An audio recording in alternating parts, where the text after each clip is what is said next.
And Mr. Speaker, allow me to equally compliment the leader of the majority and the leader of my minority for speaking not just from their minds, but especially from their hearts.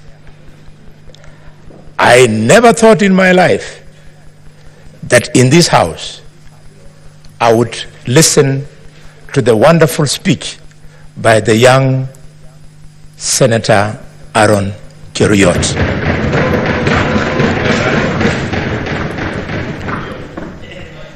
We have been trying to steer this parliament in that direction, and some people wanted to read defiance.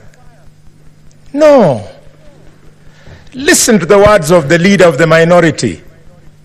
He is telling the Gen Z that at no time in this parliament have we ever locked anybody from accessing us. They didn't have to lose lives, lose limbs, result in loss of property for them to have an opportunity for a photo session in this house. Every day, the Speaker's Gallery and the public gallery has not only remained open, but it always has people. In fact, there are times, Mr. Speaker, when we are not sitting, the Sergeant at Arms allows people to come and sit in these benches. We didn't have to pay this price. Mr. Speaker, I therefore want to open my remarks by passing my profound, heartfelt condolences to all Kenyans who lost their lives, who were injured, and whose property was destroyed. Mr. Speaker, I specifically missed to sit in this house on Wednesday last week when I should have, because a woman who has been selling me fried groundnuts and oranges in Kakamega, Caroline Shiramba, was shot dead. She sells outside the office of the governor. Mr. Speaker, equally here in Nairobi, a young man from Marinya was shot dead. So these things have come very close. And for those who thought that this was something for a particular set of Kenyans, when I went to visit the victims at the General Hospital in Kakamega, one of the victims was the son of one of my chiefs. He was at the forefront in Kakamega. You saw even the son of the Attorney General of Kenya was also involved. I saw the son of Honorable my brother Junjuri was involved. I particularly don't know where my children were. Probably they were also involved. The only thing that missed was that they were not captured on camera. Mr. Speaker, where are we? 4 things that are unprecedented have taken place. The first one is that for the first time in the history of this country, the president refused to assent to the finance bill. It is unprecedented. 2, Mr. Speaker, the youth did what they did. Some people call it inversion of parliament. Others call it desegregation of parliament. I don't know what to call it. I can only say they did what they did.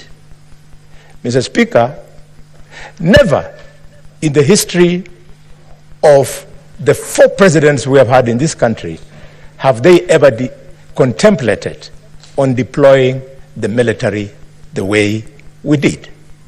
Mr. Speaker, finally, you saw across the whole country members of the public torching homes and properties of elected leaders We are indeed in a bad place, and therefore, as we say in our community, when you are mourning, you don't mourn with shame. We must speak to it, as I wish to do now. Mr. Speaker, we are where we are today because Kenyans hate and are angry with the ongoings in the country. And if we don't speak to them and take action, we will go nowhere. It was never the finance bill. It was simply that the finance bill was a trigger. Why? Because public servants, led by ministers, are very, Mr. Speaker, corrupt. And people hate this, and people are angry. Yesterday, colleagues, I was called by a minister whose name I don't wish to bring on the floor because it's not necessary. And he was very angry with me for the position that I have taken, especially over the weekend in Nabaholo, over corruption in the cabinet. He told me very many strong and bad things. Because people who the other day we were working with here want to think because the Constitution has given them a different office as opposed to the offices as ourselves we have been given, they are therefore in high heaven, they should be worshipped. Nobody should mention their name even when they are wrong. Mr. Speaker, people are angry and hate public servants because of our own making. The public display of wealth and opulence, unless members of the public can quickly see where you've gotten it, they will not be happy. Over the weekend, I was speaking of a young member of parliament from my community who has bought a helicopter. And I know him very well. I wish him well to continue accumulating wealth. I wish him well to continue accumulating wealth. But please, I'm asking the president to ask himself, how can the membership of an MP to a committee of parliament be the basis for him to be able to afford some of the things that are not affordable? Honorable Didmus Barasa, take it easy. Those helicopters will not change your life. Mr. Speaker, I equally offended somebody whose name I never mentioned in Kakamega over the weekend about this issue of opulence. I just wondered, how would an MP be able to donate 20 million shillings at a Harambe? He was very offended. In another function, I saw a minister of this government carrying a white bag, on the back like this, and started announcing how many millions are in that bag. Said, Moja, Daily. No.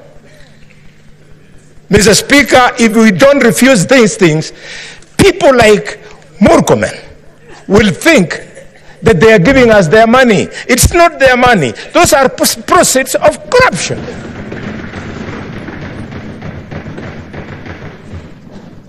This House is saying no. Because of that anger, look at what our children did.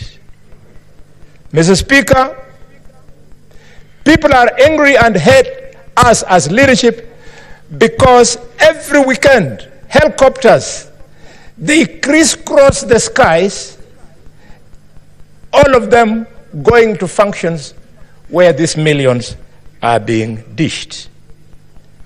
Mr. Speaker, the fuel guzzlers that we drive I know if you go to this parking, Mr. Speaker, you can see the difference between the vehicle four-wheel drive driven by your senators compared to those ones driven by members of the National Assembly. Yes. In the parking of the Senate, yes, you see Prados. Yes. But in the parking of the National Assembly, you see high-end vehicles that sometimes you only see. And why, Mr. Speaker? Because of an unconstitutional fund called CDF. That unconstitutional fund, the courts made a pronouncement that it was unconstitutional and illegal. How did we respond as Parliament? The National Assembly, without blinking an eye, went and exercised legislative impunity by twisting the act so as to be allowed to continue with that unconstitutional, illegal process. Mr. Speaker, as I speak to these Gaslas, you have seen colleagues. You are there struggling to rush to this Senate, then an MP, then a Secretary General of a political party comes with chase cars, his vehicle having the national flags with a siren, and the police does not arrest those people. The law is very clear on who should actually fly the national flag. The law should be very clear on whose convoy should be cleared with sirens. This is the impunity that is making our young people to turn against us.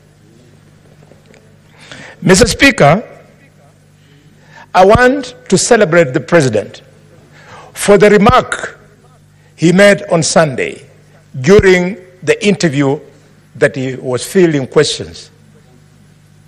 I did not support the fact that the President was fielding questions.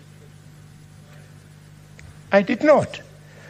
Because I know that the President has people who are supposed to have fielded those questions. As like the leader of the majority was saying, the responses to security that the President was doing should either have been done by regular briefs by the IG or by Professor Kidura Kindiki. What was the President being put there? Being humiliated by the people of the media. But I celebrate him for accepting that we have wasteful expenditure in several offices in this country. Professor respected Gitu Muigai gave, while in office, a legal advisory opinion on something called the Office of the First Lady. I urge you, colleagues, to go and read that opinion. He convinced me, and those who will read it after me, that the issue of First Lady is actually foreign to our Constitution. As if it's not enough, we had not only have the office of the First Lady, wife of the President, gobbling millions of shillings, we also have another one for the office of the wife of the Deputy President, another one for the office of the wife of the Prime Cabinet Secretary, another one for the office of the governors. I always say, God bless Kenya. If I had that ambition, then if I were to ascend to one of these offices that people think they should have those wives as first ladies, you would check my family. Who will be my wife? Who will be the first lady? Will be my first wife, my second wife, my third? Which one?